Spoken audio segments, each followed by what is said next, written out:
Alors Tanguy, cette année, tu étais dans l'équipe hardware. Hardware. Alors ça consiste en quoi? Alors le hard, ça consiste à la fabrication de toutes les cartes électroniques. Donc, on commence par la conception sous Altium. On va aller voir directement dans le robot. Ou pas, etc.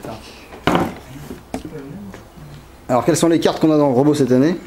Alors, on a d'abord le fond de panier. Donc c'est une carte qu'on fait nous-mêmes. Dessus, il y a 3 STM32 qu'on achète des Discovery, qui nous permettent d'avoir les microcontrôleurs et de les changer au besoin. Donc le fond de panier, c'est une carte plutôt générique, comme on peut voir ici. On a possibilité de brancher plusieurs connecteurs, et derrière chaque connecteur, il y a des systèmes de filtrage qui nous permettent, en fonction de quel capteur on met derrière, d'adapter le filtrage du capteur. Ouais, donc c'est complètement générique et chaque année on utilise plus ou moins les mêmes. On a une approche un peu différente de certaines équipes qui refont un fond de panier chaque année. Enfin, complètement différent et indépendant du robot. Ou très dépendant du robot. Nous on essaie d'être indépendant. Bon, ça marche pas parce que chaque année il faut rajouter un truc. Mais on a quand même possibilité souvent de revenir en arrière et d'utiliser des anciens fonds de panier. Cette année on a ajouté quoi? Cette année on a ajouté notamment le bus CAN pour communiquer avec d'autres cartes. Ouais, le connecteur. Le connecteur, ouais. Le bus qui était, ouais. Donc du coup notamment on a la carte Act Expander qu'on a réalisée cette année. Donc avant on avait une autre forme qui nous servait à piloter des pompes. Donc c'était juste une carte MOSFET, donc c'est des MOSFET qu'on contrôle pour alimenter ou pas les pompes. Et du coup cette année on est passé sur un autre format où du coup on a un microcontrôleur dessus et qui nous permet de pouvoir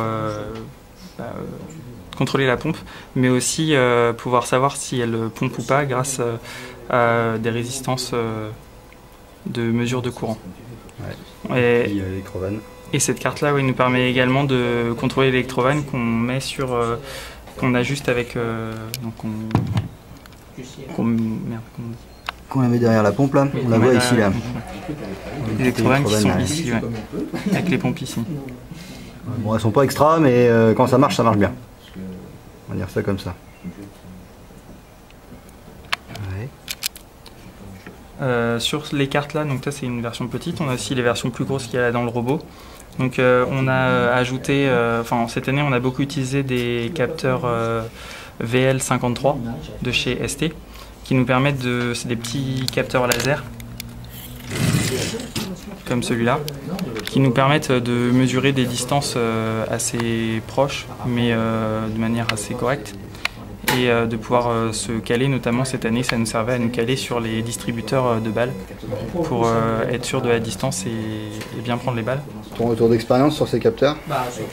Dès qu'ils sont un peu sales, ça fonctionne pas trop bien.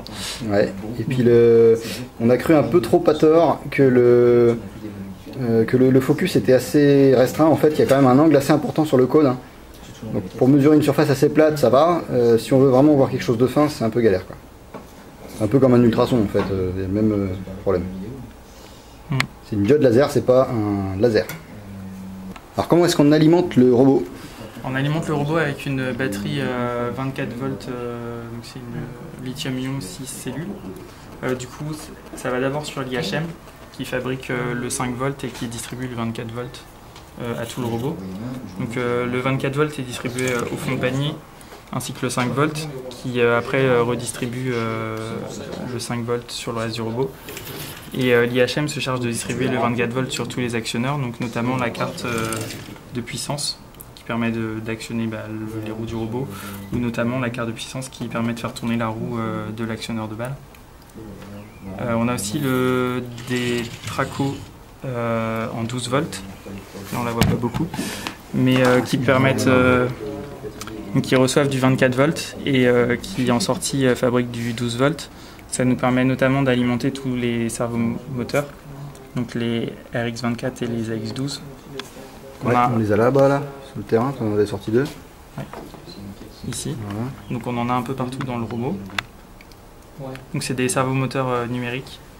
Donc ils nous permettent d'avoir un retour sur tout ce qui est courant, tension, s'il force ou pas. Ouais. Et du coup le 24 volts il est mesuré quelque part? Le 24 volts est mesuré sur l'IHM et sur le fond de panier. Donc ça permet d'allumer les actionneurs quand on a initialisé le 24 volts. Ok. Donc là, on a notre module traducteur qui traduit en anglais. Vas-y, dis-nous un petit truc en anglais. So, what was your work during this year? Mainly software and mechanics, so different strategies on the robot, and so trying different bits of mechanics, so trying to improve the propulsion of the small robot for the second year in a row was part of that. And really a bit of everything actually.